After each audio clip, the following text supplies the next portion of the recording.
Ahí está. Hola, buenas tardes, Jorge, ¿cómo estás? Muy bien, ¿cómo andas vos? ¿Cómo andas todo? Un Bien, poco de frío, ¿no? acá tenemos unos grados menos. Yo estoy en Villa del Lago, así que acá tenemos unos cuantos grados menos que allá. No, no, yo estoy a 1000 metros acá en el Camino al Cuadrado, así que estoy frío también. Estoy en la ciudad. También. ¿Estás en tu cocina Sí, ahora? sí. ¿Es en tu cocina? Mi casa, qué sé yo. Esto que está atrás es un mueble nomás. Un Tiene cosas mueble. de Bueno, cocina. tenés unas poquitas horitas de descanso a la siesta. Es un ratito nada más que tenés.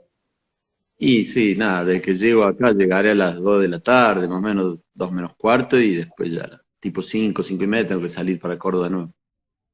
¿La actividad culinaria se reduce los fines de semana exclusivamente? Casi que exclusivamente porque no tengo tiempo. La cocina lleva su tiempo.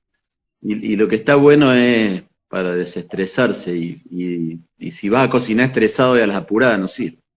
Exacto. Bueno, me pasó. Vos sabés que yo dije, no hay forma que no te reciba con algo, aunque sea virtualmente. Así que estoy haciendo unos pancitos de leche. Y en realidad se me hizo la hora, así que en el horno está mi hija en este momento, la preadolescente, muy nerviosa, creyendo que todo depende de ella. Cuando terminemos antes yo te voy a mostrar cómo me salió y por lo menos visualmente vas a hacer tu valoración. ¿Te querés? Bueno, dale, dale. Dale. ¿Sí? Lo espero. Estamos frente a un panorama comunicacional de verdadero revisionismo, Jorge. ¿Qué pensás vos? Y cuando hago comunicacional me refiero a los comunicadores, a las formas de comunicación, a lo que comunicamos. Bueno, yo soy de los que piensa que todo el tiempo tiene que estar en revisión eso, digamos. O sea, que vos tenés que estar, que todos los días te tenés que levantar para ver qué vas a corregir de lo que crees que no estás haciendo del todo bien y qué vas a mejorar y qué vas a innovar o cómo te vas a enfrentar al desafío particular que te brinda ese mismo día, esa misma situación. Con lo que yo no soy de los que piensan que uno tiene que de pronto abrir y cerrar la ventana, cambiar todo de golpe. Le llegó a la casa, le molestó los muebles, cambió todo. Yo soy de los que cree que tiene que ir cambiando a medida que se va necesitando, a medida que algo te deja de ser funcional o que te deja de sorprender o que por alguna u otra razón no encaja dentro del panorama que vos hiciste. Y en materia de comunicación es más o menos lo mismo. Ahora estamos viviendo un momento histórico, mundialmente histórico, y eso te obliga como a una responsabilidad mayor quizá, o sea, a exigirte aún más de lo que te exige habitualmente. Pero si vos sos una persona acostumbrada a exigirte, bueno, esto no te tiene que demandar mucho más de lo que haces todos los días. El problema está con las personas que se dejan estar, llamémosle en criollo, que tiran a chanta, y de pronto resulta que tienen que asumir una responsabilidad muy grande, entonces no están acostumbrados a asumir este tipo de responsabilidad, y ahí es como que se les viene el mundo encima. No sé si eso responde a tu pregunta. Sí, yo creo que la demanda es extraordinaria, no tiene precedentes. ¿Y cómo hacemos? Es decir, ¿cuál es nuestro punto de referencia? Y me refiero a los comunicadores. Esta mañana, bueno, yo estoy trabajando con, que te manda saludos, con Lanchita Vicio todas las mañanas para Punilla en vivo. Y la reflexión que hacemos esta mañana en relación a algunos movimientos que ha hecho la televisión nacional es precisamente que después de esto, una de las cuantas o las principales aristas que hay que analizar es precisamente lo comunicacional. Los periodistas se encuentran hoy con un panorama también de información de bastante incertidumbre y me pregunto yo técnicamente a qué apelar, ¿no? Es decir, ¿se quedaron sin preguntas los periodistas? No, a ver, hay que ver también que la gente qué expectativas pone en los comunicadores o en los medios de comunicación. Es decir, qué es lo que pretende particularmente. Bueno, eso ha ido cambiando mucho, sobre todo con la aparición fulgurante de las redes sociales que convierte al espectador en protagonista de la noticia y además de protagonista de la noticia, en difusor también, en comunicador también, o en informador a su vez. Pero en general siempre yo he visto que se demanda del comunicador algo que no sé si es demandable del comunicador. O sea, yo no sé, el comunicador no tiene que dar respuestas a ninguna cosa. El comunicador tiene que hacerse preguntas de última, poner en cuestión, generar dudas. Para resolverlo están los que saben. Bueno, los dirigentes políticos, los gobernantes, los médicos, depende sea el caso. En esto de la pandemia, el periodista tiene que estar preparado para preguntarse cosas, para ayudar a la gente a preguntarse cosas, para tratar de buscar los referentes que puedan responder a esas preguntas. El problema es que no están esas respuestas. Si es algo todo tan nuevo, tan flamante, que no hay experto en ninguna cosa. El otro día decía un dirigente político, y me pareció interesante, decía, ¿cómo el presidente puede citar a un comité de expertos si no hay expertos en una materia que se desconoce? O sea, no puede haber expertos en algo que se desconoce, de los cuales estamos aprendiendo ahora. En tal caso puede haber gente capaz de convertirse más rápido en experta que otras. Entonces, yo creo que estamos en ese punto. Yo creo que hay una demanda de respuestas. Lo que pasa es que hay que buscarlas en el lugar correcto. O sea, no puedes ir a buscar una Pepsi en un stand de Coca-Cola. Bien, ahora, el lugar correcto, es como muy difícil saber cuál es el lugar correcto, ¿no? Uno está pidiendo, como decimos, a lo mejor de los medios más, y quizás también de los estamentos gubernamentales más, porque ¿quién tiene las respuestas?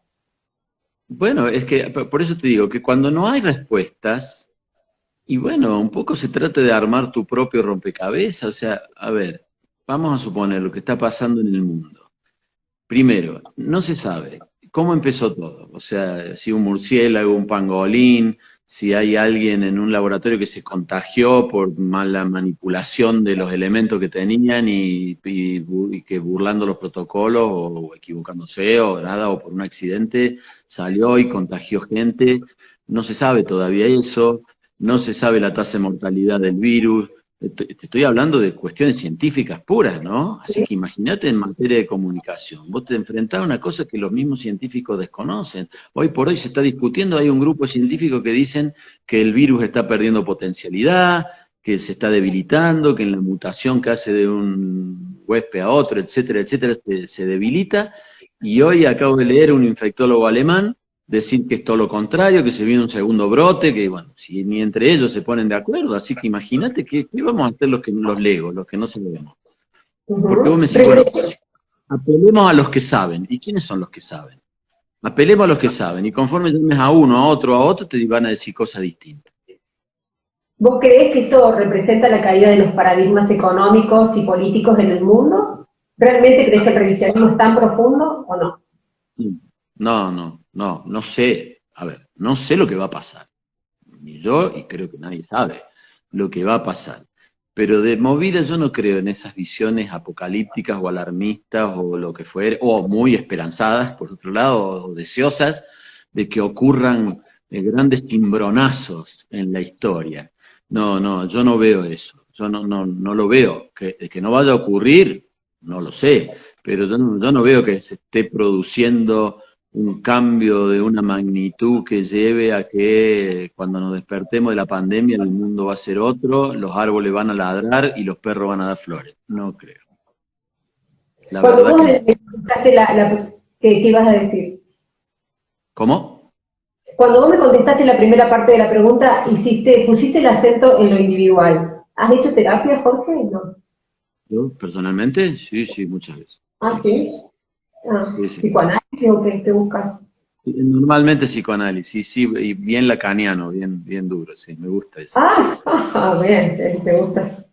Bien. Sí, Bueno, sí. y esto explica... ¿Cómo?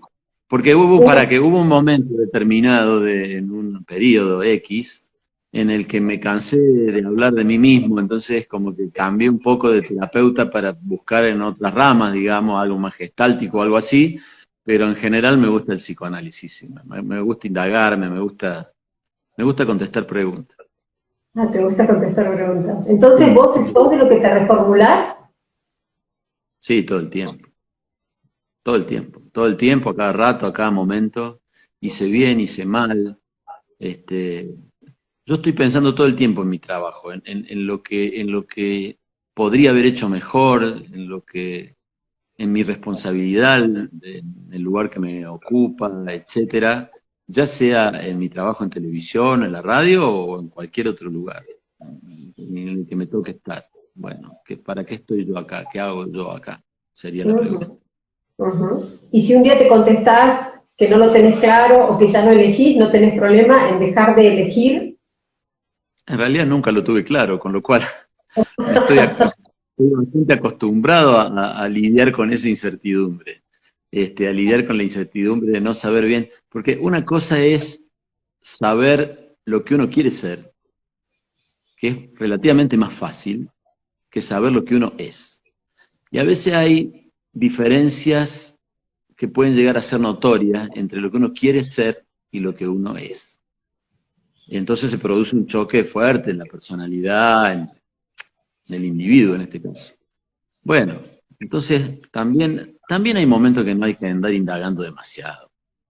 Hay veces que no hay que encontrar cosas. Hay que dejar que transcurra la vida. Como la cocina. Claro, ponele, sí. Puede ser, sí.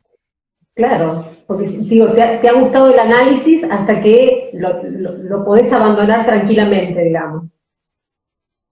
No, a ver, qué sé yo, a mí me gusta el análisis porque me libera en ciertos aspectos, ¿viste? Tener una escucha profesional, alguien que te escucha sin ningún interés, a ver, afectivo, ni en favor ni en contra, porque en líneas generales a vos te pasa algo en la vida, cualquier cosa que sea, y tenés las personas que te quieren, que te dicen, no, quédate tranquilo, no le dé bola a esto, al otro, demás ya habla, y los que no te quieren te dicen, hijo de puta, bla, bla, bla.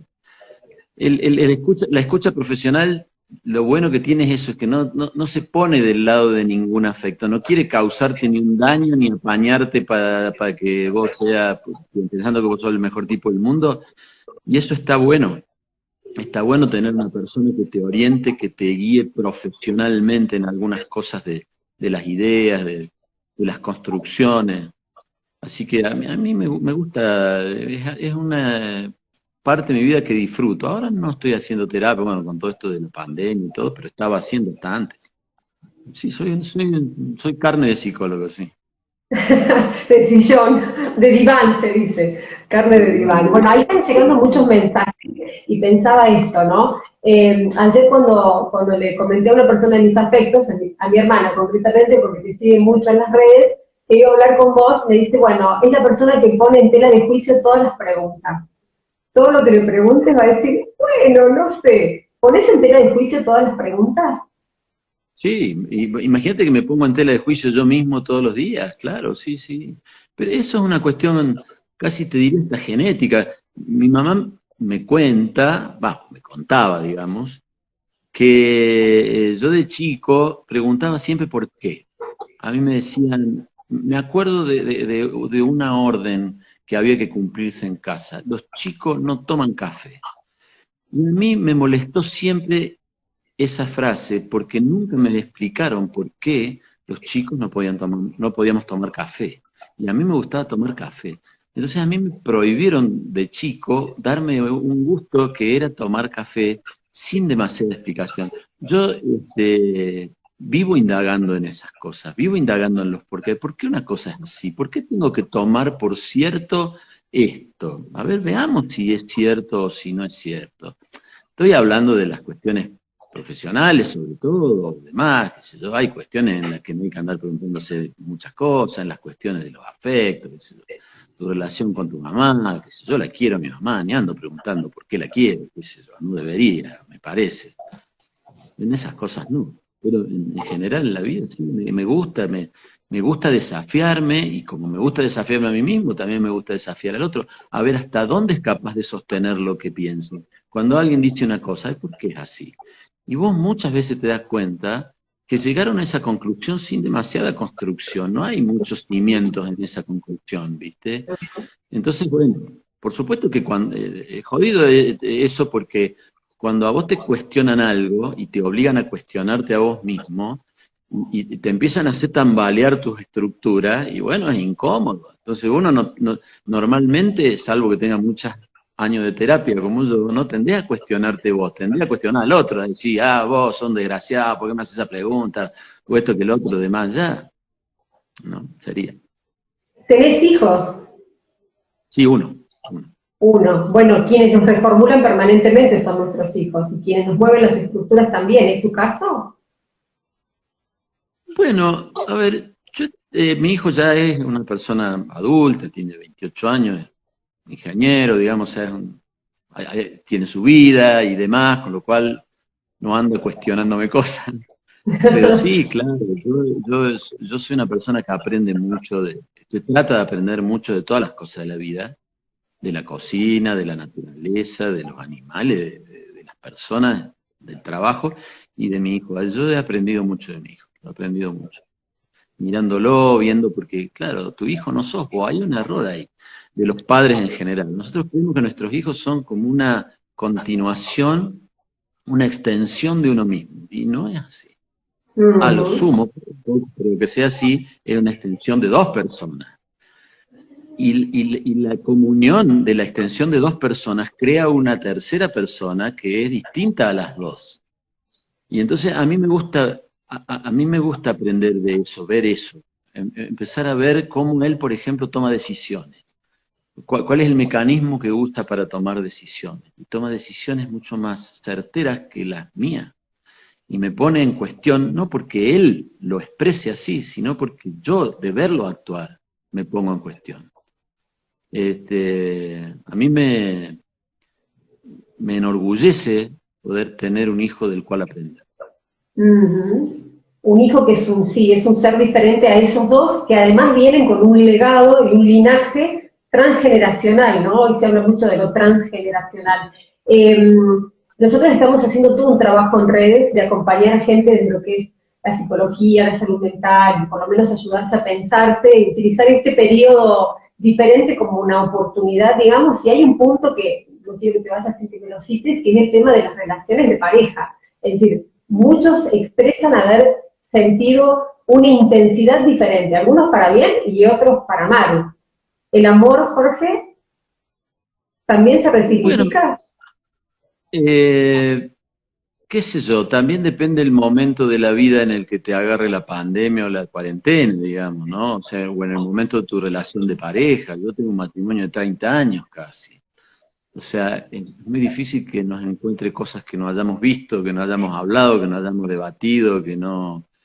O sea, en mi caso, y por la extensión de la cuarentena, y que me ha tomado junto con mi mujer y con ninguna otra persona, o sea, estamos conviviendo ambos, viéndonos las caras todo el día, tampoco nos resulta nada novedoso, porque lo hemos hecho muchas veces y mucho tiempo, hemos trabajado juntos y demás.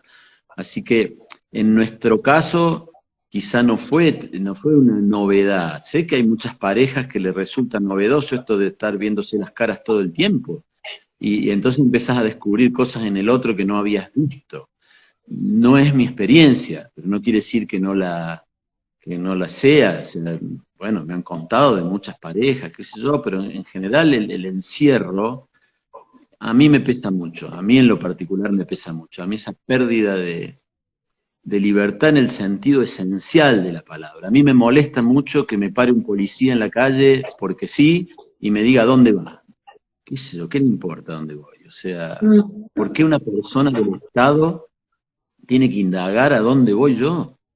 O sea, esa parte del encierro y del aislamiento y del distanciamiento y de no sé cómo se llama todo esto, esa parte sí me revela un poco. Esa cuestión donde hay un patrón que tiene que teledirigir tus movimientos como si vos fueras un siervo que le tiene que hacer caso. No es la vida que yo aprendí, no es la vida que yo soñé, no es la que quiero.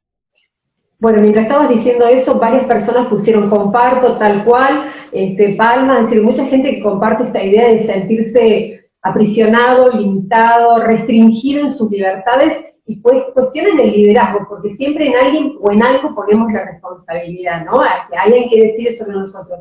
Hay una crisis también de liderazgo, y no me refiero a la Argentina, no me refiero al presidente, me refiero a los grandes líderes mundiales. Y digo, también de esto me parece que necesitamos revisar. Bueno, la Argentina en particular es un país tremendamente mesiánico, muy católico, muy cristiano, y por eso, pero no cristiano en el comportamiento, cristiano en el aprendizaje de base. Hemos aprendido dogmas del cristianismo, y el cristianismo es mesiánico, es un Mesías el que vino a la tierra, ¿verdad? Entonces, es como que siempre estamos esperando que venga alguien a salvarnos. Eso el argentino en particular. Y me parece un error, estar esperando que venga alguien a salvarte, no, pongámonos a trabajar para salvarnos entre todos de última. En el caso del mundo, bueno, siempre nos estamos haciendo preguntas, ¿verdad? Y acá la gran pregunta, que es la pregunta de qué es lo que no funciona o funciona mal o no funciona del todo bien en el capitalismo, que es el factor de producción que nos ha gobernado en mucho tiempo, la gran pregunta, la respuesta a esa pregunta se acabó cuando se cae el muro de Berlín, ¿verdad? Entonces, y yo recuerdo una declaración fantástica de Felipe González, que dice, que no hayan funcionado las respuestas no quiere decir que se hayan acabado las preguntas. Y me pareció muy bueno, porque a partir de ahí empezamos a preguntarnos sin respuesta. Cuando nos dimos cuenta, muchos nos dimos cuenta, que el comunismo soviético no era la respuesta adecuada al capitalismo, empezamos a buscar a dónde, y todavía no hemos encontrado eso. Entonces aparece de todo un poco en la viña del Señor. Aparecen los Trump, los Maduro, los Boris Johnson, los qué sé yo, intentos a ver si manoteamos alguna respuesta en algún lado. Entonces esto que vos, crisis de liderazgo, me parece que es un vacío ideológico o filosófico que todavía no vemos que alguien lo llene en particular. Y el problema está en que no sabemos que yo no sé, perdón, si es que alguien lo tiene que llenar, o tenemos que llenarlo entre todos. ¿Qué sé yo? Yo he tenido la fortuna en la vida, como periodista y demás, de conocer, qué sé yo, conozco bastantes lugares en el mundo, y eso me pone muy contento porque siempre quise viajar toda mi vida, fue mi gran sueño. Es lo único que yo gasto plata, no gasto en casi ninguna otra cosa. Y entre los viajes hay dos países que me fascinaron. Uno es Japón y otro es Australia. ¿Y sabes por qué me fascinaron? Porque ninguna de esas sociedades yo he visto que están esperando que venga a salvarlos nadie. Ellos saben que tienen que laburar todos los días para salvarse todos los días cada uno. Y entonces han hecho sociedades maravillosas. Australia es una sociedad que te dan ganas de respirar así hondo. Vos ves Sydney, una ciudad que vos decís, esta es la vida, así quiero vivir. Después no sé, yo nunca he vivido, tampoco no puedo opinar sobre eso. Y los japoneses son la organización, son la colaboración, son saber que uno depende del otro también, entonces cuidar al otro para cuidarme a mí mismo también. Entonces yo sé que viene un tren y el tren tiene que pasar exactamente a esa hora, porque si no pasa a esa hora, los que entran al tren a limpiarlo no pueden limpiarlo correctamente porque no les alcanza el tiempo, y el tiempo lo tienen perfectamente cronometrado, y es una sociedad de una organización tan maravillosa, tan fascinante, que vos lo ves trabajar hombro con hombro en serio. Yo es el gran ejemplo que he visto. Entonces, yo no sé, trato de no ser mesiánico, trato de no esperar que venga ningún líder a solucionarme ningún problema. Entonces yo trato de no pensar en crisis de liderazgo. Trato de pensar de última en crisis de identidades nuestras. Yo soy de los que cuando estamos discutiendo, y vos viste que en todas las discusiones la gente dice, sí, los gobernantes son unos desgraciados, los jefes son todos unos hijos de puta, los otros no sé qué, toda la culpa siempre es del otro. Y yo trato de, bueno, pero primero veamos qué hicimos nosotros mal. Una vez que llegamos a la conclusión de qué hicimos nosotros mal, empecemos a tirarle. Una vez le escuché yo a Manuel Serrat decir una cosa: los latinos, a diferencia de los anglosajones, siempre estamos pasándole la bosta al portero del edificio, así decía. Siempre la culpa la tiene otro. Siempre la culpa la tiene otro. Y eso puede que a veces sea así, puede que la culpa la tenga otro, pero no sé, trato de vivir la vida sin andar buscando culpables, trato más bien de buscar solución. Yo siempre digo a las personas que acompañamos, recuperen el liderazgo, ¿no? El poder lo tiene cada uno y de esa manera sos protagonista de tus propios cambios. Y es el liderazgo de uno mismo, sí. Lo mismo y hazte todas las preguntas sin esperar respuestas, porque haciéndote todas las preguntas vas a abrir infinitas posibilidades. No tienen respuestas mis pancitos de leche, no tienen respuestas. No han llegado. No, están ahí, dame uno igual, porque yo no tendría que haberlo dicho y haber esperado al final, pero bueno. Bueno, la estética es un capítulo que de la pastelería es aparte, me imagino, ¿no? O sea, lo importante es el sabor. Yo he escuchado un pastelero, ay, no me puedo acordar el nombre ahora porque si no te lo diría, que le escuché decir eso haciendo media luna, a mí me importa si son ricas o no, no me importa la pinta que tienen. Ah, qué Bueno, bueno. Después de pasarme el pero nombre por de ejemplo, pastel. se ha hecho, Bueno, sí, voy a tratar de acordarme, se ha hecho una para prueba poder, para que vos te... A ver, no sé, pero están muy lindos. O sea, muy sí. ricos. No, ricos deben estar. No lo voy a comer ahora, pero tienen. Estos, mira, te salen 8 un montón. Es económica la receta, solamente con leche en polvo. Son 14 cucharadas de leche en polvo, polvo de hornear 2 cucharaditas, de ponerle bien 3 cucharadas de azúcar colmadas, digamos, eso depende del gusto de cada uno, y después le puse unas semillitas de sésamo, que no sé si se me alcanza a ver en la cámara. El Bien, horno no tiene que tiene estar un harina, poco fresco, ¿eh? No tiene harina. no tiene harina, No tiene harina. genial. Súper lindo y un hornito un poco más suave para que no haga el arrebato. Yo te doy un agregado para el día que quieras hacer. No sé cuán experta en cocina sos. Dale. Pero si vos le querés agregar otra cosa porque la leche en polvo te cansó un poquito, además de la leche en polvo, ponele avena. O sea, reemplazate la harina por avena. O sea, no tiene la carga de gluten que tiene la harina, pero cohesiona y le da otro Bien. tono. No se pone dura la avena porque yo he hecho galletas de avena y después sirven de misiles. Y depende de lo que hornees, podés hacer panqueque con avena. Ah, eso lo voy a hacer. Sí, Jorge, ¿y sí. cantás también todos los fines de semana o no? Yo tendría que haberte cantado una canción que me sale mejor que la cocina, pero bueno, dije, claro, acá me están diciendo eso. Pero bueno, Mira, con la canción tengo ahí un problema no resuelto porque a mí me hubiese gustado ser cantante. Y bueno, por H o por B me dediqué a lo que me dediqué y tengo ahí como una deuda pendiente. Entre las muchas que tengo en mi vida, porque yo he dejado muchas cosas, he dejado muchas cosas por otras, qué sé yo, cuando las personas sí nacemos de gustos múltiples y demás, que no nos gusta una sola cosa, que nos gustan muchas cosas, se nos complica esto de hacer siempre lo mismo. Pero ninguna me ha frustrado como no ser cantante. A mí, yo dos por tres me encuentro, no te digo arrepentido, pero digo, la puta, qué lástima, qué lástima. Y bueno, entonces ahí cuando te encontrás con algo te dice, bueno, pero todavía estás a tiempo. ¿Qué sé yo? Yo creo que hay cosas que para los que uno ya no está a tiempo.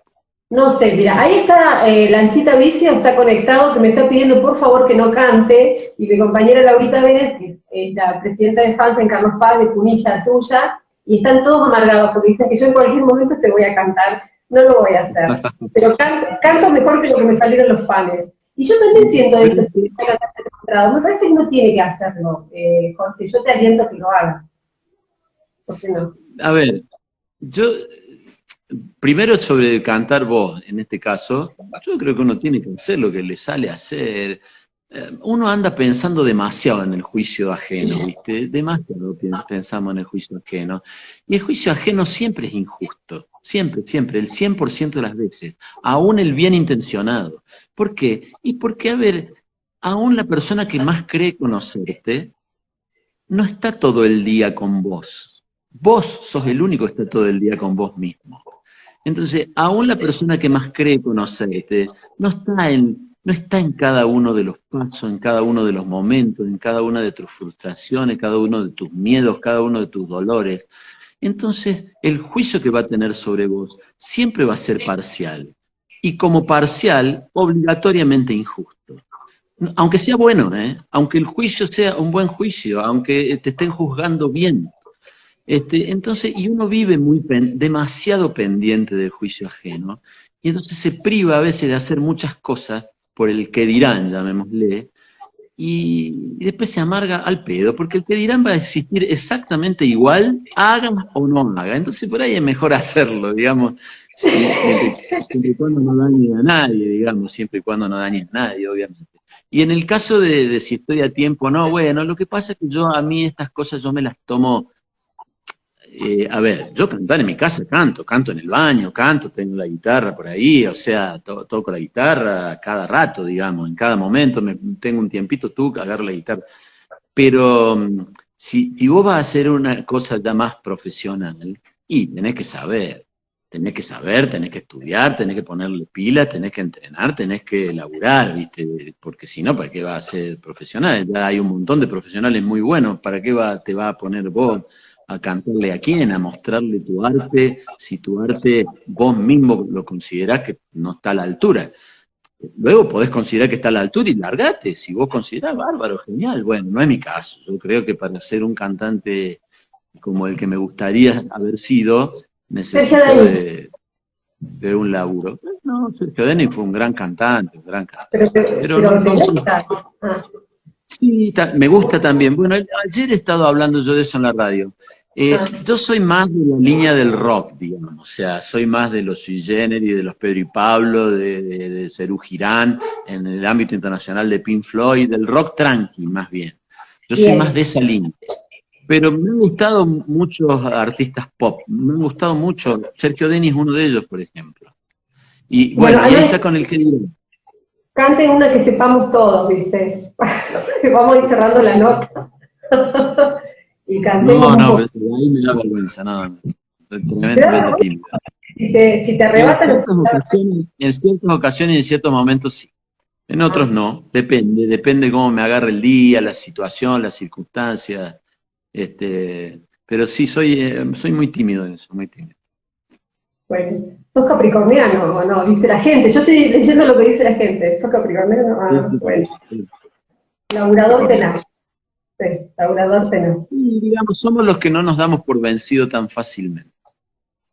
Pero cuando nos damos por vencido definitivamente. Esa es la parte mala del signo. O sea, cuesta doblegar a un capricorniano, pero cuando lo doblegás por siempre. Wow. Me queda pendiente para otra vez esa pregunta. ¿Qué podría doblegar a Jorge Cuadrado? Pero no la voy a hacer ahora. Así me Ah, quedo con bueno, pero algo entonces y que me contes. no No me contes. te contesto ahora, pero la respuesta la tengo, claro. Ay, ay, qué malo que sos. ¿Ves qué haces? Decímela. No me puedo decir la respuesta de eso. Y con Sí, eso sí, sí. El dolor de un chico me quiebra. El dolor de una criatura y la felicidad de una criatura me alegra y la pregunta, la inocente y profunda pregunta de un chico. A mí los chicos a ver, son las personas no contaminadas, ¿viste? Yo aprendo mucho de mis sobrinitas, aprendí mucho de mi hijo, porque después ya de grande te empezás a contaminar con las cosas de la afuera y entonces ya empezás a armarte una telaraña, un menjunje de cosas donde está todo pegoteado, enmarañado. A un chico no le pasa eso. O sea, cuando vos escuchás la pregunta inocente y dura muchas veces de un chico, los grandes tendemos a ningunear esas cosas y está mal, y está al contrario. Tenemos que saber escuchar a una persona que pregunta o dice cosas sin buscar nada a cambio. No, a cambio por ahí sí, pero sin buscarle la vuelta al asunto, sin buscarle la quinta pata al gato. A mí, cuando veo, qué sé yo, un chico que pasa hambre o que tiene necesidades o que no aprendió a leer a la edad que tenía que aprender a leer, bueno, esas injusticias, esas cosas me pueden. bueno, por eso está el mensaje claro que todo esto que se va armando, este cuerpo que va tomando otro tamaño, la voz se engruesa, la cara, la piel, es simplemente coberturas del niño que queda dentro nuestro. Es cuestión de buscarlo, conectarnos con él y jugar, que es lo que veo que venís haciendo y es lo que siempre propongo hacer, ¿no? Juguemos. La vida es un juego, es una gran aventura. Entonces, no hay mucho más que eso, que lo que hacíamos al principio, en los primeros años de vida, jugar. Sí, eso lo comparto 100%, lo firmo también. Gracias, Jorge. No, gracias a vos, gracias por la invitación. Un abrazo. Muchas gracias. Gracias. Bueno, mucha gente conectada. Muchas gracias a Jorge Cuadrado.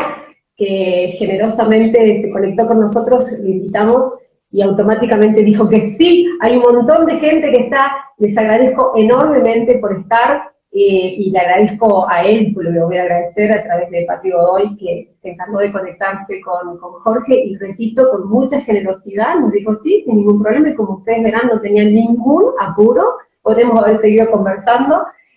Muchas gracias. Ciclo de entrevistas, conversaciones 2020 va a estar subido en mi canal de YouTube, Carolina Álvarez. Suscribite y recibí todas las semanas cuáles van a ser nuestras próximas conversaciones. Hay lindas sorpresas, oportunidades que nos da esta cuarentena de conectarnos virtualmente. Abrazo y muchas gracias por estar. Chao, chao.